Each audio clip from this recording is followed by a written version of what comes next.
E lodhur nga sjellja e saj, nëna planifikoi vrasjen e vajzës, por tradhtohet nga ekzekutuesi. Një ngjarje tronditse ka ndodhur në Rusi, ku një nën është arrestuar pasi u përpoq të paguante dikë për të vrarë vajzën e saj 12 vjeç. Ngjarja u zbulua kur burri që ajo kishte porositur për vrasjen vendosi të denoncojë gjithçka në polici.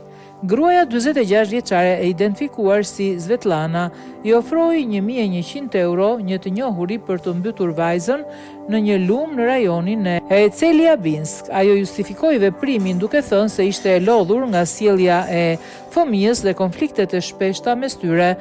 Burri që do të kryente porosin, 36 vjeçari me emrin Andrej, e tradhtoi nënën. Ai tregoi të miturës të gjithë planin dhe më pas e ndihmoi të fshihej duke informuar menjëherë autoritetet. Sipas autoriteteve, gruaja kishte planifikuar të paguante në dorë për kryerjen e vrasjes.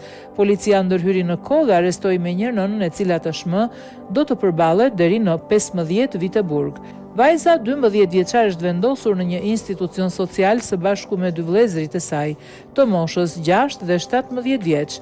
Nëna ka gjithashtu edhe një vajzë tjetër 18 vjeçare.